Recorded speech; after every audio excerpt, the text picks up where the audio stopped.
इन 1 week के अंदर सारे कॉलेजेस के उनके उसको कंप्लीट करके भेजा के बोला डरो मत, कांग्रेस की सरकार है, ये आपकी सरकार है, ये मुस्लिम क्रिश्चियन दलित के वोटों से बनी हुई सरकार है। आपको बिल्कुल दाम है कि जो रेवंत रेड्डी साहब ने ब्लैंकेट परमिशन दे दी कि जितने माइनॉरिटी कॉलेज है पूरे 120 सीटों बढ़ा दो, 1 2 3 नहीं। मैं एक्चुअल कुछ ही रिप्रेजेंटेशन आए थे भिजाया तो उन्होंने बोले शबीर भाई कहीं को 1 2 पूरे ले लो, जितने इंजीनियरिंग वाले जो लेना चाह रहे ले लो। चल, ऐसा ब्लैंकेट ऑर्डर शायद ही कभी मिला होगा कि वन साइड आप लोग ऑनलाइन में कि स्कॉलरशिप जो है इसमें हमारे बच्चों को नहीं आ रही, जिससे ऑनलाइन में यानी ऑफलाइन हो जाने के बाद दोस्त से माइनॉरिटीज को तो एक्सक्लूड कर दिए, लेकिन जो एक्सक्लूड हो गए वो गवर्नमेंट के बेनिफिट्स नहीं मिल सक रहा। जरूर मैं पूरी कोशिश करूंगा हुकूमत के सामने ये तमाम चीज़ द्वारा मुझे सही तरीके से आप लोग रिप्रेजेंटेशन बना के देंगे तो मैं उनको भी इंक्लूड करके ये जिस तरीके से वाले परेशान है। बादशाह मोहिउद्दीन साहब तो बेचारे हमेशा यही कहते हैं कि शबीर साहब इतने 22 करोड़ के करीब हमारे फीस रिएम्बर्समेंट वगैरह स्कॉलरशिप्स के प्रॉब्लम से सबके ही है।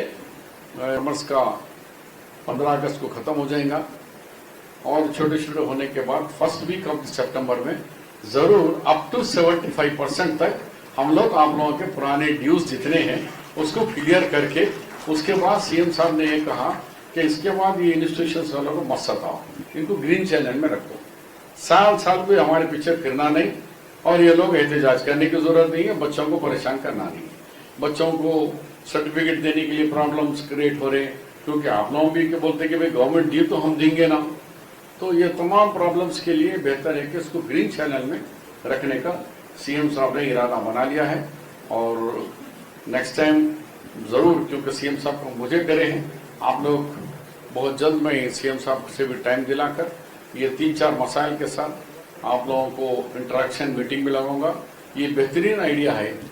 और एक नई बात भी हमारे शाह आलम ने कहा, मैं नहीं कहना चाह रहा था, उन्होंने बता दिए कि मैंने सिर्फ 1 वीक के अंदर मुस्लिम लॉ कॉलेज के लिए, क्योंकि अरे डॉक्टर इंजीनियर अब बहुत हो गया, अब तुम पहले लॉयर्स को पैदा करो, वकला की ज़रूरत है हम लोगों को।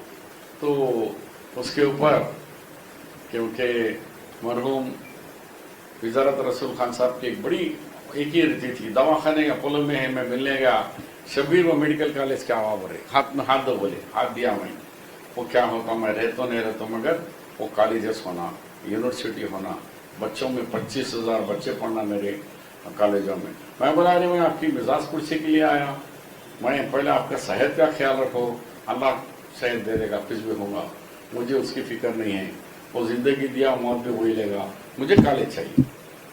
तो बताओ कि उनका जो इरादा था जिसकी वजह से आज 5 मेडिकल कॉलेज चलाने वाले हिंदुस्तान के अंदर कोई नहीं है, वो वाहिद फैमिली है जिनके 5 है, शादान, VRK, निमरा और आयान, शाह चालू नहीं हुआ शायद, परमिशन तो मैं नहीं परमिशन तो मैंने 5 मेडिकल कॉलेज का परमिशन दिया, फातिमा 6। तो हमारे राष्ट्र के इस पार्लियामेंट इलेक्शन में पूरा हिंदुस्तान मुस्लिम क्रिश्चियंस दलित भाई 1 साइडेड 95% वोटिंग करे कि जहां इंडिया अलायंस है वहाँ सारे लोगों को जिताए, नज़दीक के करीब आ गए, जिसकी वजह से आप देखें कि मुल्क के अंदर 10 साल के अंदर काफ़ी JPC का हमने डिमांड किया। पहले JPC रफाइल के ऊपर जो जहाज था उसके ऊपर डिमांड करे, 2 महीने बस सड़कों पे फिरे, रोडों पे फिरे, पार्लियामेंट का बैकआउट में मोदी जी नहीं चुके। फिर उसके बाद आपके हेडनबर्ग के ऊपर अदानी के ऊपर करे, वो भी 2-3 महीने सारे अपोजिशन बैठे, मोदी जी को चुमटी भी नहीं काटी। लेकिन आज पार्लियामेंट के अंदर मेजॉरिटी नहीं होने की वजह से आज इंडिया अलायंस का एक झटका, आज मोदी जी आसमान से उतर के नीचे आकर ये बोलना पड़ा कि यस JPC के हम दे रहे हैं, जॉइंट पार्लियामेंट्री कमेटी को वक्त मिल गया है। तो ये अपोजिशन की ताकत होती है, ये जमहूरियत की होती है। तो आप लोगों की वोट की ताकत, आपकी यूनिटी से छोटे छोटे जमातों पे भरोसा करे बगैर बड़े जमातों पर इत्तेहाद के ऊपर भरोसा करे, जिसकी वजह से हम देखें कि जॉइंट पार्लियामेंट्री कमेटी को ये वक्त बिल का गया है। बात लंबी हो गई है, तो मैं all Muslim colleges and Christians colleges, BC SC सबके लिए मैं हमारे दरवाजे खुले हैं। एनी मोमेंट जब भी आपका कोई प्रॉब्लम हो आप लोग आ सकते हैं। गवर्नमेंट आपकी है, आपके वोटों से बनी हुई है और हम आपके साथ है।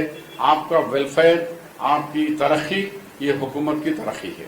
हमारी सोच आपको आगे बढ़ाना है, सबके साथ सबके विकास दूसरों का स्लोगन है, ये हम परमानेंट चाहते हैं। आपका विकास हो और आप आगे बढ़ते रहें, यही हमारी गवर्नमेंट रेवंत रेड्डी साहब की ख्वाहिश है।